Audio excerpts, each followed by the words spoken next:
Public affairs reporting in journalism focuses on the stories that relate to the welfare of the people in the community.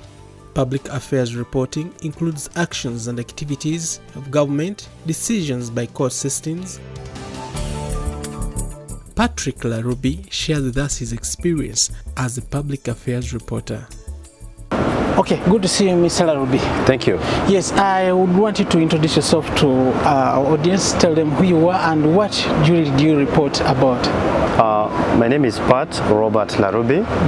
I'm a freelance travel journalist. I do photos, but I'm also a health news reporter. As a bit, I think I focused more on reporting on health and disability, or disability and health. And that is where most of my interest has been, relating to events and current affairs of what is happening within that arena. Mr. Larubi, what is the difference between a normal story and a public affairs story? How would you describe a normal story and a public affairs story? How do you differentiate between the two? You see, when you look at a public affairs story, if our roads are bad, I live in Nigeria, where currently the road stretching from Nigeria to Bolindo is very bad. That is a policy issue. A community person like me cannot wake up one day and begin putting sand because I am trying to fill the potholes. So public affair reporting, we are talking about policies, we are talking about leadership, how is it structured, we are talking about laws. What are the laws? Some laws say you cannot invest in this and this. So when it comes to policy on what is affecting the community, when it comes to deliberation on issues at parliament, that is where you have the catchment phrase. But a community story can be a music event, a festival, you know, people saying we are going to celebrate the birth of twins. That's communities. It makes them happy as a community. It is for their happiness, it's for their sake. However, the journalists will also pick interest. We always come to the Imbalo, for example, and that is a community event. However, if policies are going to be put in place where Parliament is going to discuss Imbalo and say maybe they have to quote some things on human rights or even regulate it, then you find that now it has become a public context things because laws are starting to wake up on it. So that is how you try to gauge. Another thing you look at is if we are having a problem of water. While water shortage is a two-way issue, water problem in a community can be solved by a community digging their own wells. I come from a community where people still dig wells. Every day we come to community, all of us say, this month it's the community cleaning the well. Everyone comes. It's for our own welfare as the community on ground. However, if the parliamentarians now come and we're telling them there's a water problem because of drought, what is the government doing in terms of solving the problem of water caused by drought? So if there are going to be some actions taken in terms of aligning the shortage of water to a bigger scale and not to only a particular community, now that's a public opinion thing. Very interesting. Yeah. Okay. So what are some of the challenges that the citizen journalism has caused to public affairs reporting in today's world? Because we see that citizen journalism has taken over a lot because of the digital era, the internet that has come on, and it's really sweeping across the globe. But what are some of these challenges that citizen reporting, citizen journalism has caused to public affairs? Citizen journalism, for me, has been an opportunity. It has just reawoken the serious journalists out of their bed. Every time a community breaks a story, it's the work of the journalists to get out of their comfort zone to go and investigate. So if you're not a serious journalist, you'll keep on riding on this misleading information in case they are not fact-checked. You keep on misriding on them in case they're just stories it's a political propaganda. For you to be serious, you must go and report beyond what the community is saying. And that's what makes you a journalist. Not a journalist who depends on rumor, social media posts. Even in social media, go and verify. reporters go through a lot of challenges. Now we're speaking about the public affairs reporters. They encounter a number of challenges basically in the field during the execution of their duties. What are some of these challenges that you could highlight that public affairs reporters experience? In one way or the other, as you report on public affairs, you're stepping on the toes of the other big boys. Yes, because there's accountability. There's accountability factor of it. Yes. You're trying to follow the money, and as you trace for the money, the people you're trying to talk about or want to speak to, one, are so secretive, they don't want to give you the information. Even when we know as a country that we have the Access to Information Act, who honors it? No one. So, one, you don't have access to the information even when the law says you have. It's just a law with no practice. Second thing, every time you speak hard about that political person, that politician, that leader, that public opinion seeker, you are stepping on their toes. You are bound to cause two things. One, risk being arrested. Two, you are also you're calling violence on yourself.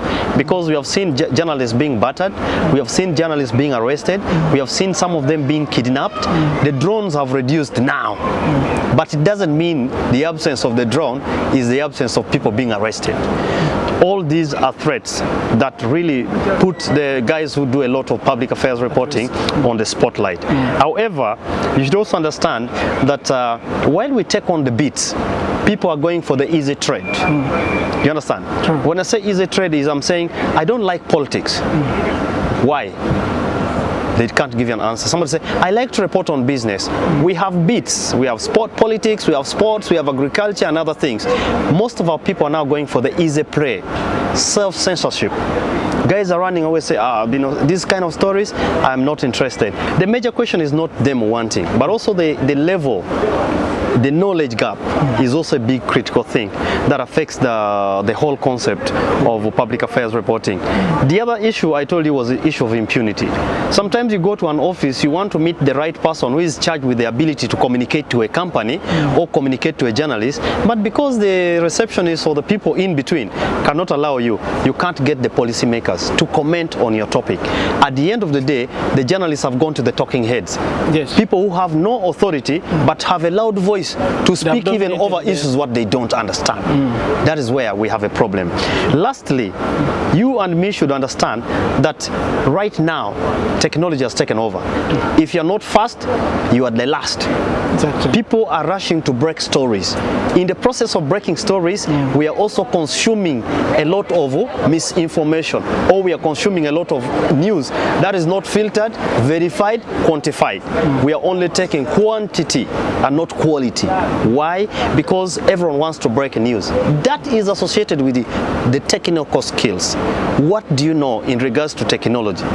Technology is competing with the marketing. Some newsrooms are collapsing now because the digital spaces have taken a share of the business. Okay. So for you who is not innovating, you are actually the last because you first want your story to go to the newspaper. You have not adapted to the change. You have not adapted to the change.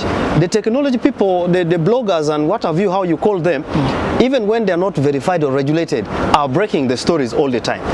Legacy media house outlets are struggling. Why? Because the revenue share is collapsing, because they are failing to adapt to technology. Exactly. They are still crawling in the old system. It's no longer working. Like any other trade, public affairs reporting would require specific skills that someone needs to possess for them to execute very effectively this particular bit. What are some of these specific skills that you feel a public affairs reporters must possess? Beyond your education as a journalist, you must be driven by enthusiasm. Enthusiasm. And passion. If you're not passionate about what you want and what you want to achieve, then you don't know what you're doing. So beyond education, passion, what drives you? Do you love policies? Do you love politics? What is your interest? I told you I've been reporting on health. I don't do these other stories. It doesn't mean I don't have the interest. I have, but my passion is driven by my interest. That is one. Two, you and me, before you start to report on issues of parliament, issues of politics, issues of policies. The alcohol control bill, for example, that is eating people's head. When to drink, how to drink, it has gone to a loggerhead. It's a current public affair reporting. People want to drink. Parliament wants to control how we drink. Consumers want to bring alcohol. We are lost in between. You must go and do thorough research. So it must be a good researcher. Research, analyze, populate the data, bring it in context to people. I would say popcorn journalism no longer works, where you just come and say the parliament has restricted alcohol without statistics, without figures, without data. Yes. What are you telling us? It's just common noise. This has happened, policy has come. What is the statistics to back up your reporting? That is where you help the policymakers to also go back and think, are we stepping right or we are stepping wrong? Remembering the fact that we also have reactional leaders in these public spaces. They only want to react to everything that comes, even when they don't have a clear understanding of it. So you should know who are your sources in terms of that. It's very, very critical.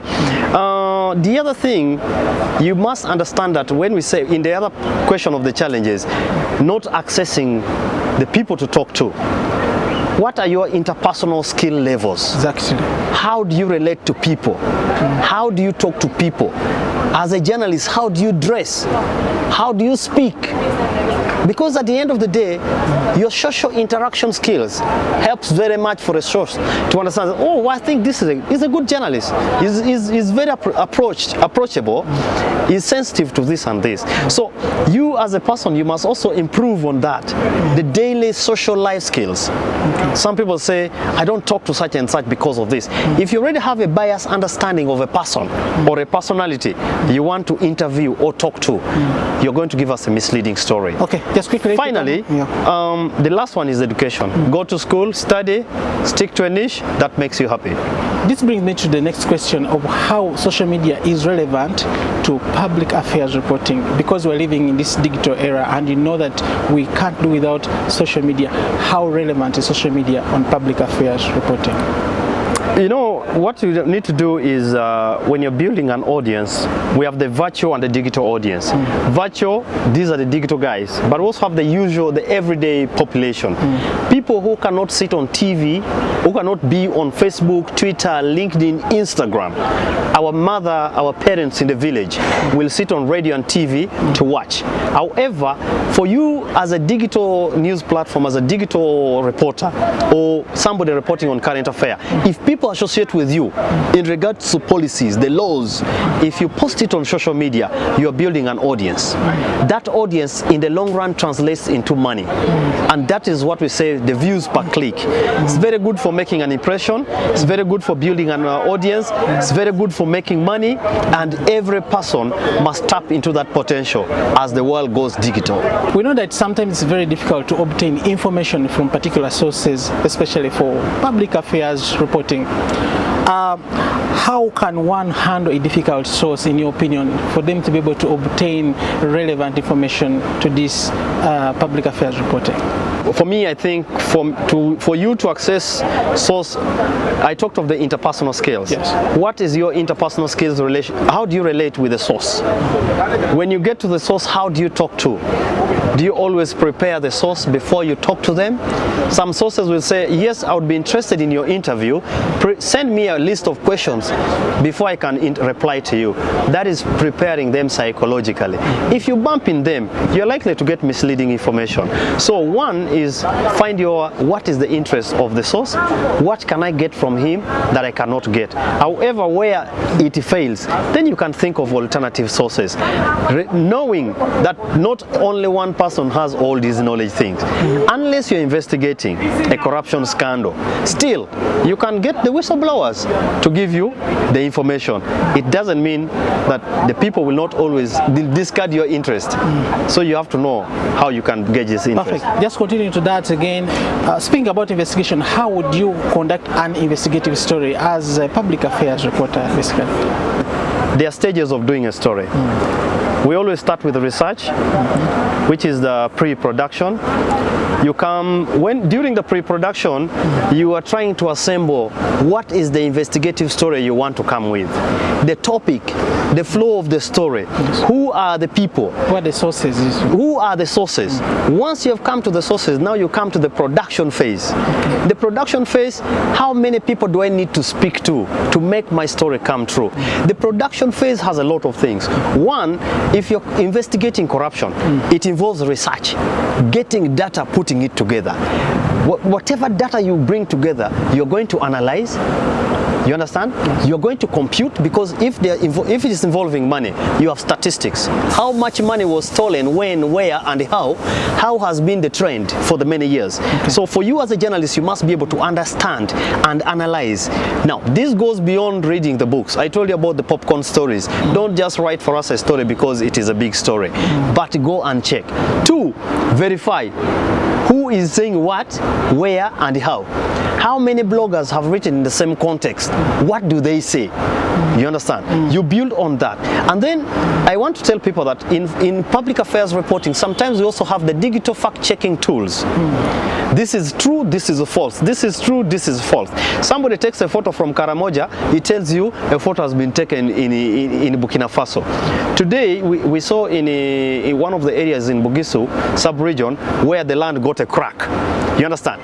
Now, Google's image reverse search will tell you where exactly that photo was taken. However, a journalist who wants to plagiarize will steal the photo, use it in another context, and yet he doesn't know that these photos are being tagged to a location. So while we also embrace the digital tools, we must know how do we fact check, how do we use the tools to make sure that we verify that facts are not just riding on false assumption, so that we avoid misinforming the population. We know that the trade of journalism has a number of beats according to what the industry holds today. But how important is it for a beat in this trade of journalism? How important is it that you should have a particular beat? I've told you I reported on health. What inspired me to start reporting about the health condition of people with disability was the conditions they go through. One, emotionally I got attached. Sure. I felt like whatever was happening was part of me. So that was that connection. That connection inspired me to even do more. And when I did more reporting on that, I built my own brand. The brand is what identifies you. That if you want to report on health, it must be Paul. If you want to report on politics, it must be Pat. That helps to give a journalist what we call a brand identity, but also a stand in the public space. The moment you don't have an identity, I am a journalist, what do you report? Everything. That means you know nothing. You can't be a jack of all trades, basically. You can't. That is pretense. Because the moment you say you want to be everything, actually you are now like the yellow journalist or the brown envelope journalist who just want to hawk from one place to another place. They're like grasshoppers. Like wherever I go, if there's food, then I will eat. If it is not there, I will survive. Journalism is not about survival. You're either real or you're fake, and you're fake and out of business. Thank you so much, Mr. Ruby. You're welcome. Thank you for your time. Thank you.